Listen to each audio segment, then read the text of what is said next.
ओम शांति। बहुत सुंदर अभी बाबा का मधुर गीत सुना। सब सौंप दो बाबा के हवाले। हर ब्राह्मण आत्मा की यही अंदर में एक चाह रहती है कि बाबा को ही सब सौंप दे। और जब बाबा को सौंप देते हैं तो उस समय के लिए हल्का महसूस जरूर होता है, परंतु जैसे ही कोई परिस्थिति आती है, कोई बात आती है, तो फिर हम अपने ऊपर वो बोझ उठाने लग जाते हैं। भले एक और हम ड्रामा भी करते हैं, लेकिन ड्रामा में जो होगा, जैसा होगा, ऐसे ऐसे संकल्प भी चलाते हैं, लेकिन फिर भी छोड़ नहीं पाते हैं। और उस कारण से फिर जो परिणाम सामने आता है, उस परिणाम में हम मानसिक रूप से अस्वस्थ हो जाते हैं। आज की सुबह की मुरली में बाबा ने इसी बात के ऊपर मुरली भी चलाई तो वरदान भी सुनाया। मुरली में बाबा ने ये पॉइंट बहुत अच्छी तरह से उठाया कि ड्रामा की हर सीन राइट है। ये वाक्य जब बाबा ने कहा कि हर सीन एकदम राइट है, उसी रूप से उसको देखना, अर्थात ज्ञान के चक्षु के आधार पर, दिव्य बुद्धि के आधार पर उसको समझना, कैसे ये राइट है। दूसरी बात जो बाबा ने आज की मुरली के अंदर कही कि कई ये समझते हैं कि ड्रामा में होगा तो कर लेंगे, और ये अक्सर कई बार कई ब्राह्मण आत्माओं के मुख से निकलता भी है कि जो ड्रामा में होगा सो मिल जाएगा। लेकिन बाबा ने कई बार इन शब्दों के लिए यही कहा है कि पुरुषार्थ और भाग्य में बड़ा कौन है। ये हम सभी जानते हैं कि पुरुषार्थ ही बड़ा है। भाग्य में जो होगा, ड्रामा में जो होगा, ये कहना ये महान बेसमझ की निशानी है। लेकिन उस ड्रामा में जो है उसको एक्यूरेट समझे कैसे? क्योंकि जो वरदान में बात बाबा की आई कि साक्षी अवस्था, वो स्थिति हमारी कि जहाँ कोई हलचल न हो, वो तभी बनेगी जब ड्रामा के ज्ञान को एक्यूरेट रीति से यूज करेंगे। और एक्यूरेट रीति से यूज करना माना पुरुषार्थ को आगे रखना। कई बार कई लोग कहते हैं, लेकिन अगर ड्रामा में है ही नहीं हमारा पार्ट, ये ड्रामा में है ही नहीं, तो फिर पुरुषार्थ भी क्यों करें? पुरुषार्थ किसको कहा जाता है और भाग्य या भावी किसको कहते हैं? जब भाग्य या भावी को आगे रखना शुरू कर देते हैं और पुरुषार्थ को पीछे रखना आरंभ करते हैं, उसके लिए बाबा कहते हैं कई बार मुरली के अंदर कि महान बेसमझदार अगर देखना है तो भी यहाँ देखो कि जिस भविष्य के बारे में आपको पता ही नहीं है, उसके ऊपर छोड़ देना और पुरुषार्थ करना ही नहीं, ये महान बेसमझदारी है। समझदार वो जो एक्यूरेट रीति से पुरुषार्थ करे। पुरुषार्थ किसको कहते हैं? ये तो हम सभी जानते हैं कि पुरुष अर्थ यानी आत्मा की उन्नति अर्थ जो किया गया कर्म है उसको कहते हैं पुरुषार्थ। लेकिन उसमें भी दिव्य बुद्धि का प्रयोग बहुत आवश्यक है। एक कहानी मुझे याद आती है कि एक बार एक राजा जंगल से गुजर रहा था और सुनसान था, लेकिन वहाँ ही कुछ आवाज़ें सुनाई दी। ठहर करके देखा तो 3 लोगों की आपस में बहुत जबरदस्त बहस चल रही थी। जब राजा को देखा तो तीनों ने सोचा भी फैसला राजा करे। तीनों राजा के सामने आए। राजा ने उन सबका परिचय पूछा कि आप लोग कौन हो? तो एक ने कहा मैं कर्म हूं, दूसरे ने कहा मैं भाग्य हूं और तीसरे ने कहा मैं बुद्धि हूं। हम तीनों की आपस में लड़ाई चल रही है कि तीनों में पावरफुल बड़ा कौन है। भाग्य कहता है मैं पावरफुल हूं, बड़ा हूं। कर्म कहता है मैं पावरफुल हूं, बड़ा हूं। और बुद्धि कहती है मैं पावरफुल हूं, बड़ा हूं। राजा से कहा कि आप अभी तीनों के बीच में फैसला सुनाओ कि हम तीनों में बड़े या पावरफुल कौन है। राजा ने कहा कि उसके लिए तो आपको तीनों को कुछ अपना प्रत्यक्ष प्रमाण दिखाना होगा, तभी तो हम फैसला कर सकेंगे। तीनों ने सोचा भी फैसला करने के लिए किस पर प्रयोग किया जाए। तो एक लकड़हारा वहां से गुजर रहा था, तो कहा इस लकड़हारे पर प्रयोग करते हैं। तो सबसे पहले कर्म को कहा गया आप अपना प्रयोग दिखाइए। कर्म ने जब उसमें प्रवेश किया, उसमें ऐसी एक शक्ति आ गई और खूब लकड़ा काटना आरंभ किया। सारा दिन इतना मेहनत किया, काफी लकड़ा उसका कट चुका था, लेकिन न उसके पास भाग्य था कि उसको उस लकड़े जो कटे हुए थे उसको शहर पहुंचाने के लिए कोई साधन नहीं था, भाग्य नहीं था, और उसके पास वो बुद्धि भी नहीं थी कि कैसे पहुंचाया जाए। इसलिए इतना लकड़ा काटने के बाद भी पुरुषार्थ करके उसने जितना उठा सका धीरे धीरे करके ले जा रहा था। जब ले गया घर छोड़ करके फिर आता था, फिर ले जाता था, और आने के बाद देखता था तो कुछ लकड़े उसमें से चोरी हो गए होते थे। 1 हफ्ते तक कर्म ने उसके ऊपर प्रयोग अपना दिखाया। रोज की यही कहानी रही उसकी। हफ्ते के बाद जब कर्म वापस आए तो तीनों ने कहा कि देखो लकड़हारे के जीवन में कोई फर्क नहीं पड़ा, कोई ज्यादा फर्क नहीं पड़ा कर्म खाली कर लेने से। बात सही थी। फिर भाग्य को कहा अभी तुम आजमाइश करो उसके ऊपर। भाग्य ने अपनी आजमाइश शुरू कर दी। उसको अचानक की लॉटरी लगा दी और अच्छा भाग्य दे दिया। जब इतना पैसा आया तो लकड़हारे ने सोचा भी काम करने की आवश्यकता ही क्या है, बैठकर खाते रहो, इतना जब भाग्य मिला है।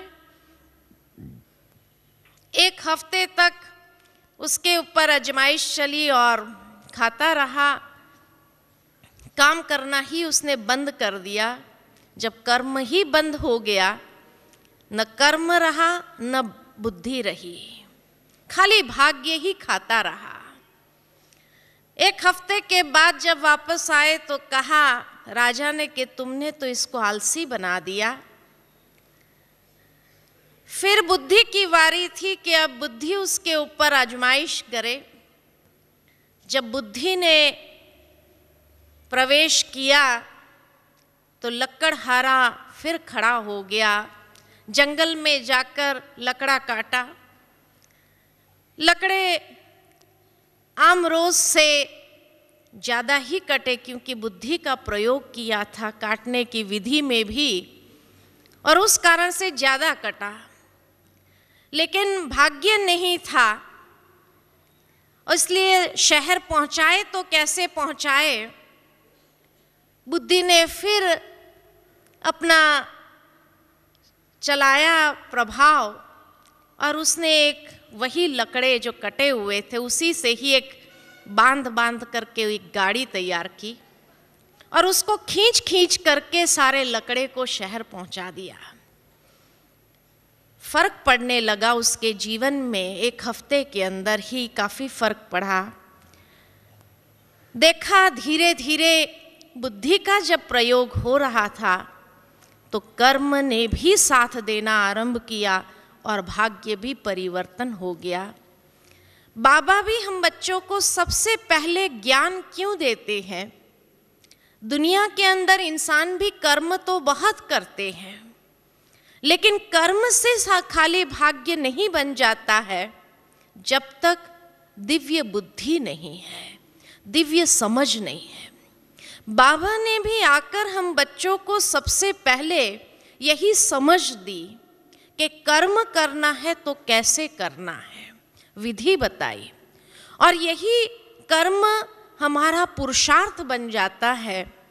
और जब यथार्थ दिशा में पुरुषार्थ चलने लगता है तो भाग्य अपने आप आ ही जाता है। इसलिए बाबा बच्चों को आकर के सबसे पहले महान समझदार बनाते हैं और समझ हमें यथार्थ रूप में ड्रामा की दी। ड्रामा की समझ कैसे मिली हमें या उससे क्या फायदा होता है हमारे जीवन में? तो ड्रामा का ज्ञान एक बहुत बड़ी सीक्रेट है जो दुनिया के अंदर किसी के पास ये सीक्रेट नहीं है कि हूबहू ये ड्रामा कल्प कल्प रिपीट होता है। और इसी बात को जब कहीं उल्टा घुमाना शुरू कर देते हैं तो दुखी हो जाते हैं कि अब 5000 साल के बाद फिर से मेरा पार्ट ऐसा ही होगा। इसको कहते हैं उल्टा ड्रामा के ज्ञान को अप्लाई करना। लेकिन जब ड्रामा के ज्ञान को यथार्थ रीति से अप्लाई कर देते हैं तब प्रैक्टिकल में हम अपने आने वाले समय के अंदर जो पुरुषार्थ है उससे हिम्मतवान बन जाते हैं, एक उम्मीद हमारे अंदर आने लगती है। 5000 साल की बात जो है उससे अभी क्यों चिंतित हो जाए, और अभी वो चिंता करने की आवश्यकता नहीं है क्योंकि इसमें जो सीक्रेट समाई हुई है वो हम जानते नहीं हैं। बाबा ने जब हम बच्चों को इतना कह दिया, बच्चे हर सीन अति कल्याणकारी है, तो जरूर है। जहां ड्रामा कल्याणकारी है, बाबा कल्याणकारी है, तो सब कल्याण हुआ ही पड़ा है, ये देखना है। लेकिन ये दिव्य चक्षु ये धारण करने की बात है कि उसमें कल्याण को ढूंढना, समझना। टेम्पररी कोई बात में हमें अकल्याण दिखाई भी देता है, लेकिन क्योंकि हम आगे पीछे के जन्मों को नहीं जानते हैं इसीलिए हम उस रहस्य को समझ नहीं पाते, क्योंकि हर जन्म एक दूसरे से कनेक्टेड है। 84 जन्म हमारे हैं, 84 जन्म एक दूसरे से कनेक्टेड है। ये लास्ट जन्म जो है, लास्ट जन्म के अंदर जो कुछ भी हो रहा है उसका कनेक्शन कोई ना कोई जन्मों के साथ अवश्य है। अगर उन जन्मों की कहानी को भी स्पष्ट रीति हम जानते थे तो शायद हम ये नहीं कहते थे कि ये बुरा हुआ। कई बार कई लोग कहते हैं मेरे साथ ही ऐसा क्यों होता है, मैं इतना सबका अच्छा करने जाती हूँ, इतना सबका कल्याण सोचती हूँ, किसी के प्रति मेरी बुरी भावना नहीं होती, फिर भी मेरे साथ ही ऐसा क्यों होता है। तो क्योंकि आपने किसी के साथ बुराई नहीं की, क्योंकि हर एक के प्रति अच्छाई की भावना रखी, इसीलिए आपके साथ ऐसा हुआ, नहीं तो पता नहीं क्या हो जाता था। क्योंकि उसका परिणाम जो कोई ना कोई जन्मों के कर्मों के साथ कनेक्टेड है, उसका परिणाम क्या होने वाला था। लेकिन क्योंकि आपने किसी के प्रति बुरी भावना नहीं रखी, बुराई नहीं की, इसीलिए वो सब क्षीण होकर के उसका फल हमें बहुत सुंदर अनुभव होता है। उस समय क्षण भर के लिए तो हमें लगता है कि मेरे साथ ऐसा हुआ, लेकिन ऐसी बात नहीं है। जैसे हम हमेशा एक एग्जाम्पल देते हैं कि एक व्यक्ति को जब कार एक्सीडेंट हुआ, दोनों पैर उसके फ्रैक्चर हो गए और वो बार बार भगवान को कोस रहा था कि मेरे साथ ही ऐसा क्यों हुआ, मैंने कभी किसी की बुराई नहीं की, बुरा कर्म नहीं किया, फिर मेरे साथ ऐसा क्यों हुआ। जब उसको पता चला कि वो एक रोटरी का गवर्नर था और उसको कोई कॉन्फ्रेंस में जाना था और जिस फ्लाइट पर उसकी बुकिंग थी वो फ्लाइट क्रैश हो गया, तब उसको समझ में आया कि मेरे साथ ही ये कार एक्सीडेंट क्यों हुआ था। क्योंकि नहीं तो मैं उसी फ्लाइट में होता था और फ्लाइट क्रैश में जीवन खत्म हो जाती थी, लेकिन क्योंकि मैंने हमेशा अच्छा कर्म किया, किसी का भी बुरा नहीं किया, इसीलिए ये छोटा सा एक्सीडेंट होकर के ये फल यहाँ मुझे एक नया जीवन दान का अनुभव कराने लगा। तो इस प्रकार उस समय भी अगर हम ये दृष्टिकोण अपनाएं कि जरूर इसमें भी कुछ न कुछ कल्याण है, ये जरूर है कि उस समय तक हमें अपने अंदर धैर्यता को बनाए रखना पड़ता है, क्योंकि वो समय का पर्दा जरूर खुलेगा कि उसमें क्या कल्याण समाया हुआ था। तब तक धैर्यता रखनी पड़ती है। हाँ, समय का पर्दा खुलने में देर हो सकती है, लेकिन ये नहीं कि खुलेगा नहीं। वो धैर्यता को अपनाया तो समय का पर्दा जल्दी खुलेगा। बाबा ने एक मुरली में कहा था कि बच्चे, जो भी परिस्थिति आती है, परिस्थिति कुछ क्षण तक की होती है। क्लाइमेक्स की जो स्थिति है, जैसे ही परिस्थिति धीरे धीरे आती है तो क्लाइमेक्स की स्थिति जो होती है कुछ क्षण तक की होती है, फिर वापस नीचे आने लगती है। लेकिन बच्चे क्या करते हैं, वो क्लाइमेक्स की स्थिति पर ही रिएक्ट करने लग जाते हैं, इतने नेगेटिव संकल्प चलाने लगते हैं, इतने व्यर्थ के संकल्प चलाने लगते हैं और उस बात को इस तरह से उखाड़ने लगते हैं कि वो समय जो थोड़ी क्षणों का था उसको खींच खींच खींच करके लंबा कर देते हैं। बाकी उस समय करना क्या होता है कि जो बाबा कहते 3 बिंदी का एप्लीकेशन, 3 बिंदी का एप्लीकेशन करके जितना साइलेंस में रहो तो वो जो घटना है, जो क्लाइमेक्स का पीरियड है, वो लंबा नहीं होता है, वो उसी समय पूरा हो करके नीचे आ जाता है। इसलिए ऐसे समय में कभी कभी अपने आप में मौन हो जाना जरूरी होता है। तो 3 बिंदी लगा करके मौन हो जाओ। सबसे पहली बिंदी कौन सी लगाए, क्योंकि आत्मा बिंदी तो लगेगी नहीं, इतने व्यर्थ संकल्प चल रहे हैं, आत्मा बिंदी कहाँ से लगेगी। तो सबसे पहली बिंदी नेगेटिव संकल्पों को खत्म करने के लिए ड्रामा की बिंदी, कि जो हुआ उसमें कुछ न कुछ कल्याण अवश्य समाया है, समय रहस्य को स्पष्ट अवश्य करेगा। तो पहली बिंदी ड्रामा की लगाओ। दूसरी बिंदी परमात्मा बिंदी लगाओ कि परमात्मा मेरा पिता कल्याणकारी मेरे साथ है, और ये साथ का अनुभव करो तो जो व्यर्थ के संकल्प है, कमजोरी के संकल्प है, वो समाप्त हो गए।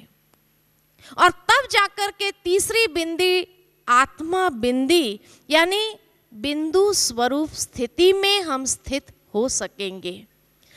तो एप्लीकेशन जो है, पहले आत्मा बिंदी नहीं, क्योंकि आत्मा स्थिति में स्टेबलाइज हो ही नहीं सकते हैं, इतने व्यर्थ और नेगेटिव का तूफान चल रहा है।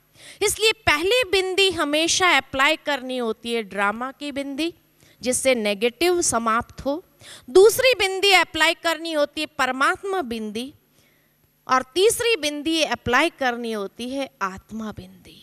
और जब ये तीन बिंदी अप्लाई करो, तब फिर सारे अंदर के व्यर्थ के सवाल, कई प्रकार के संकल्प समाप्त हो जाते हैं। और तब बाबा कहते हैं वाई वाई नहीं करो, फ्लाई करो। वाई वाई यानी व्यर्थ को लेकर के क्यों हुआ, क्या हुआ, कैसे हुआ, ऐसा नहीं होना, इस प्रकार के जो वाई वाई के संकल्प चलते हैं, वो संकल्प नहीं चलाओ, लेकिन फ्लाई करो। अर्थात जब आत्मा बिंदी स्वरूप में स्थित हो जाती है तो कई प्रकार की बातों से हम ऊपर उठने लगते हैं और उसी से ही ऊंचाई की अवस्था को प्राप्त करते हैं। ये सीक्रेट है, और इस सीक्रेट का एप्लीकेशन इस प्रकार है। दूसरा, बाबा हमेशा कहते हैं ये ज्ञान के विभिन्न शस्त्र हमें मिले हैं। ज्ञान की तलवार भी है ना, ज्ञान की खड़ग भी है, ज्ञान का भाला भी है। तो ड्रामा का ज्ञान जो है ना, वो भाला है, हमारी अवस्था की सुरक्षा के लिए, ये प्रोटेक्ट करने के लिए भाला है। माना प्रोटेक्ट करने वाला जो रहता है ना, आगे लड़ाई में जाते हैं तो एक हाथ में तलवार भी होती है और एक हाथ में ढाल, ढाल है।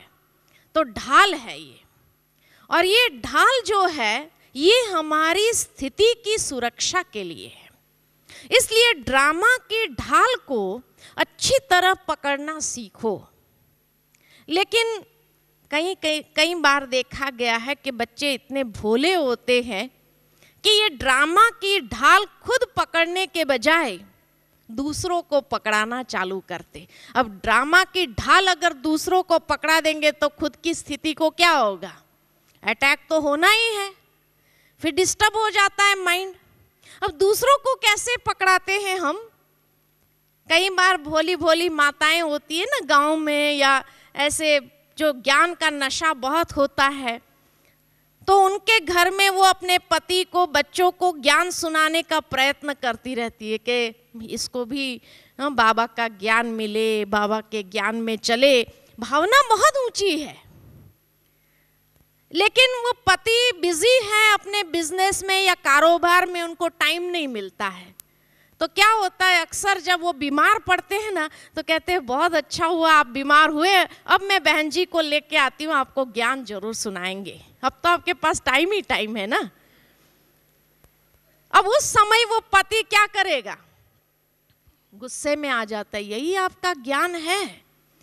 और कई बार हम लोग जाते हैं ना, तो हमें यही कहते हैं कि आप पहले, मेरी पत्नी मेरा इतना ख्याल रखती थी, मैं बीमार होता था तो पता नहीं कितनी सेवा करती थी, और अब मेरे को कहती है अच्छा हुआ आप बीमार हुए, तो अब ज्ञान सुनेंगे आप।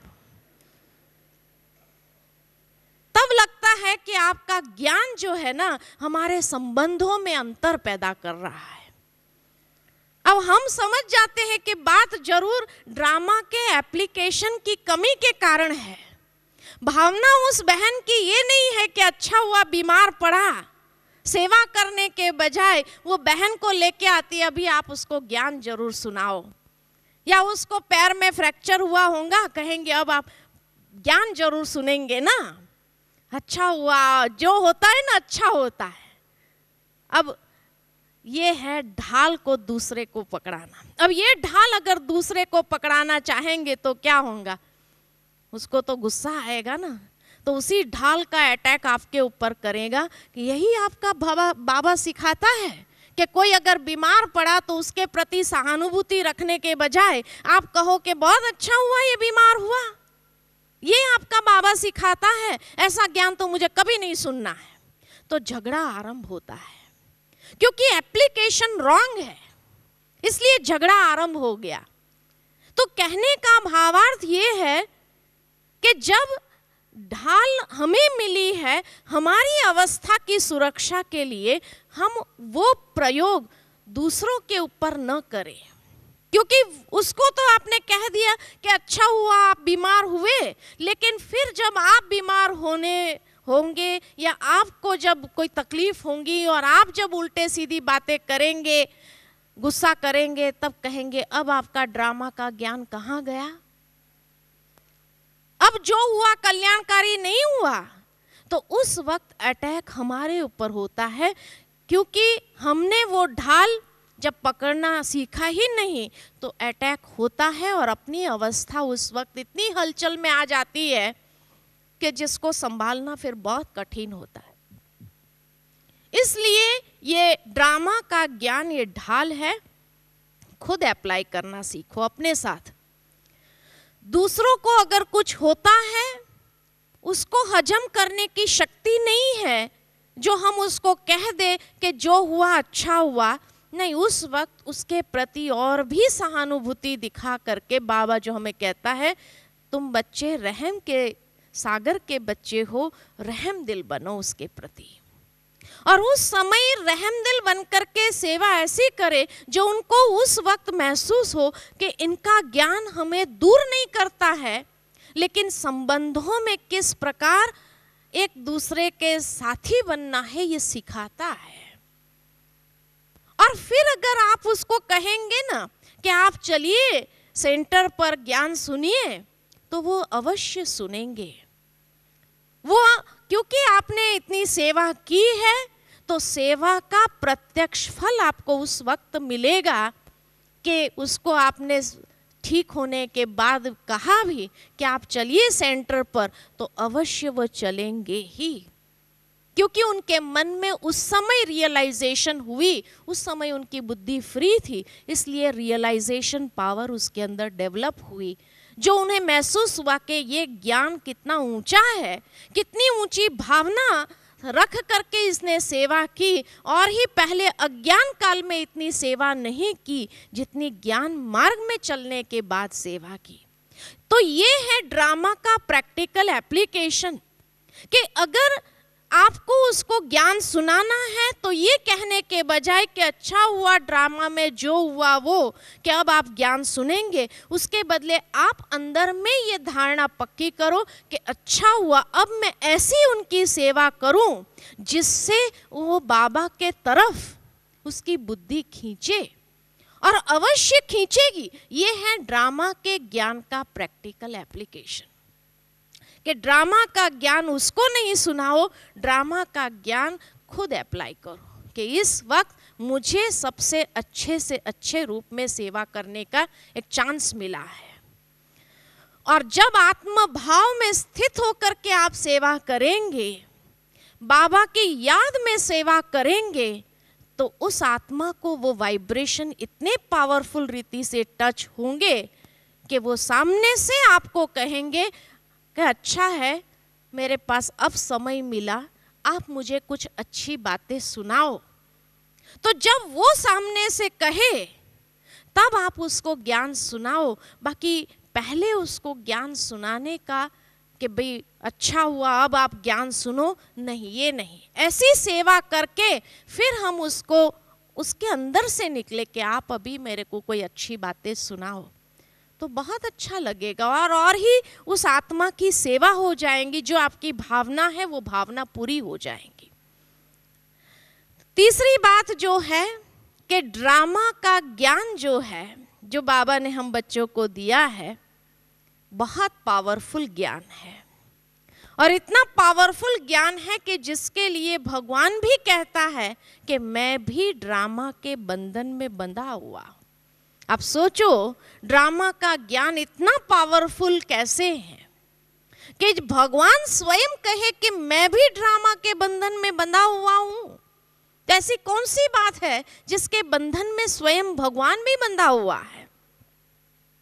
मुझे याद आता है कि कुछ साल पहले बाबा ने, अव्यक्त बाबा ने ये प्रश्न पूछा था कि आप क्या समझते हो कि बाबा ड्रामा को चेंज करे। ब्राह्मणों से पूछा था ये बात, आप क्या समझते हो बाबा ड्रामा चेंज करे? हाँ, करना चाहिए थोड़ा, अगले कल्प में थोड़ा ड्रामा चेंज करना चाहिए बाबा को, या नहीं करना चाहिए? हाँ, क्यों नहीं करना चाहिए? बाबा कर ही नहीं सकता ऐसा? बाबा कर सकता है। बाबा कर सकता है तभी बाबा ने पूछा। भगवान के कोई भी महावाक्य खाली खुश करने के लिए नहीं होते हैं। इंसान की बोली दूसरे को खुश करने के लिए थोड़ा आगे पीछे बोल देता है, लेकिन भगवान के हर महावाक्य, इसीलिए तो महावाक्य कहा हुआ, हर महावाक्य के अंदर तथ्य भरा हुआ है। कोई महावाक्य भगवान का खाली किसी को खुश करने के लिए नहीं होता है कि बच्चे खुश हो जाए और ना कह दे। मान लो कि कोई ऐसा सिर फरा निकला और कहे हाँ करो, फिर भगवान झूठा हो जाए क्या?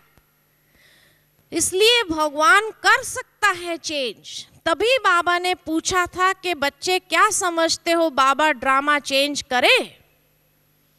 कर सकता है, लेकिन फिर भी सभी ने मना किया था। क्यों पता है? क्योंकि बाबा एक परफेक्शनिस्ट है और परफेक्शनिस्ट का हर कार्य परफेक्ट होता है। ये ड्रामा बाबा हमेशा कहते हैं कि इतना एक्यूरेट और परफेक्ट है कि इससे परफेक्ट कोई चीज हो ही नहीं सकती है। अब अगर बाबा चेंज करे तो इससे घटिया बना सकता है, इससे बढ़िया नहीं बना सकता है। तो घटिया बनाए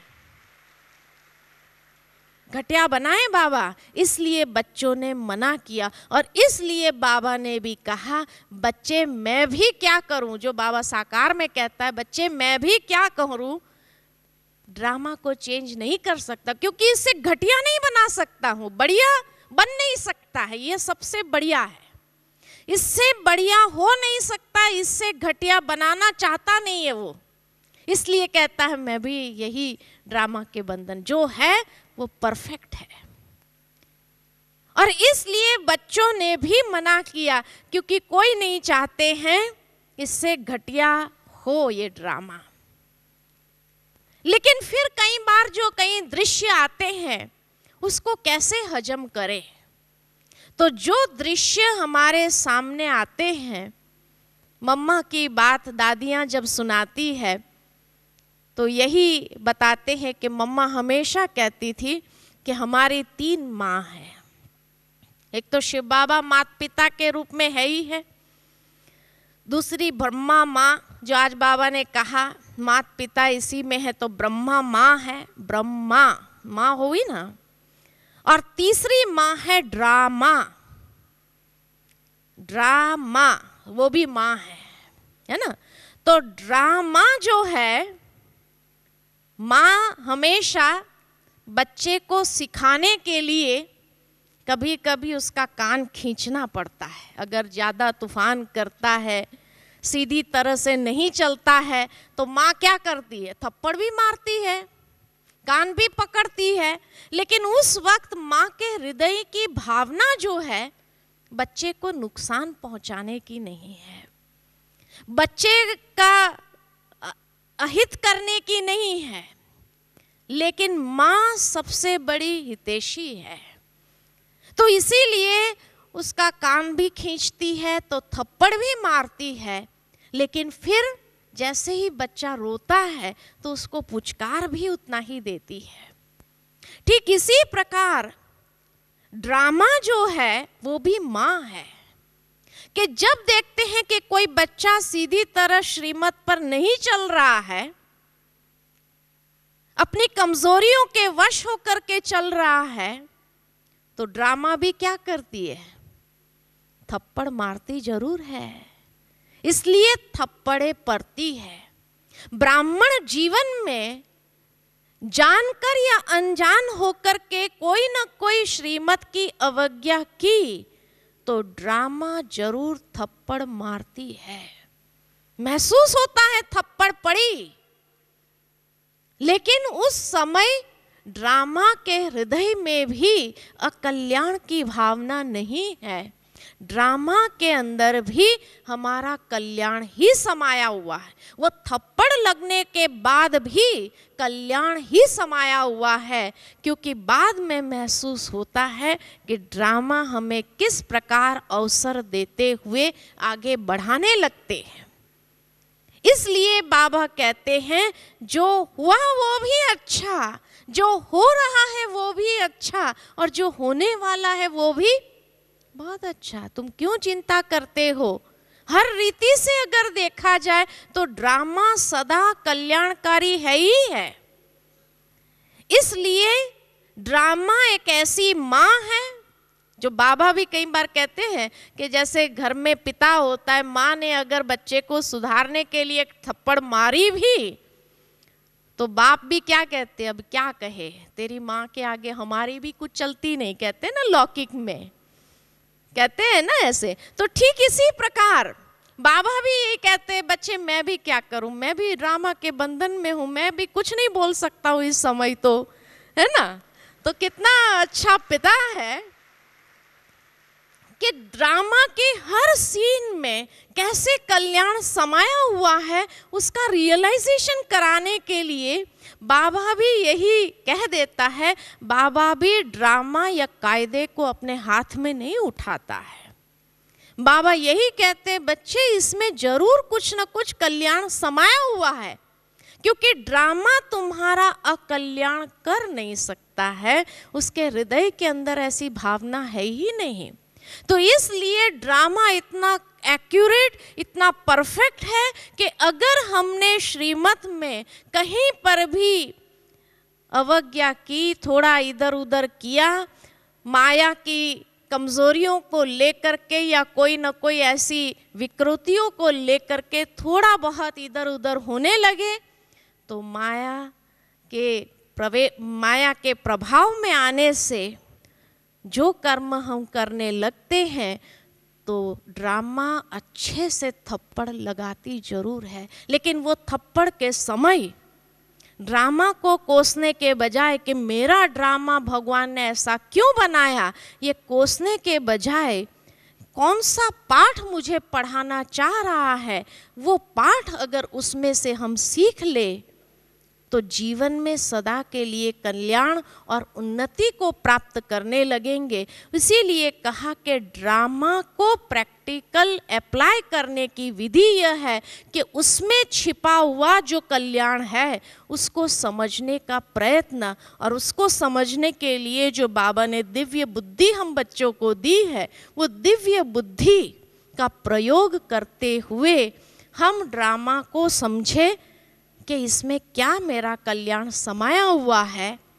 तो ये है यथार्थ रूप में ड्रामा का प्रैक्टिकल एप्लीकेशन, जिससे स्थिति हलचल में आने के बजाय, अवस्था एकदम ऊपर नीचे नेगेटिव विचार चलने के बजाय, हम अपनी स्थिति को साक्षी अवस्था में स्थित करते हुए ड्रामा की हर सीन को एज इट इज देखते हुए, राइट पर्सपेक्टिव, राइट एंगल से देखते हुए उसके प्रति हम कल्याण का लेसन अपने जीवन में सीखते हुए, कौन सी अवज्ञा की है, कौन सी बात में ऊपर नीचे हुआ, वो लेसन सीख करके जीवन में आगे बढ़ सकते हैं।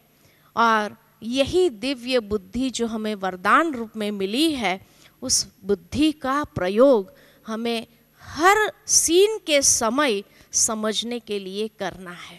तो ये है ड्रामा का वास्तविक एप्लीकेशन जीवन के अंदर, जिससे स्थिति हमारी निरंतर एक रस हलचल में नहीं आएंगी, लेकिन सदा अचल, अडोल और साक्षीपन की स्थिति हम डेवलप कर सकेंगे कि जो सीन सामने आती है उस सीन के अंदर भी कल्याण भरा रहस्य समझते हुए आगे बढ़ जाएंगे। ओम शांति।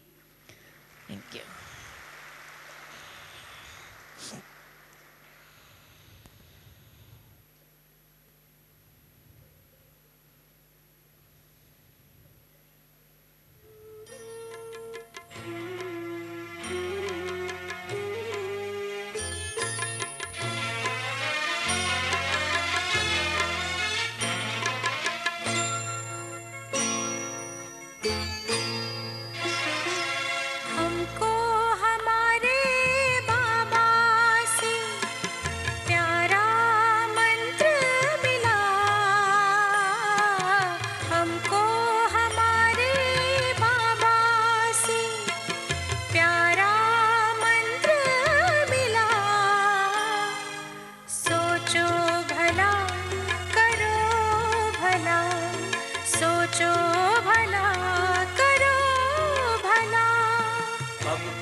सागर मंथन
सोचो भला करो भला, सोचो भला करो भला। हमको हमारे बाबा से प्यारा मंत्र मिला,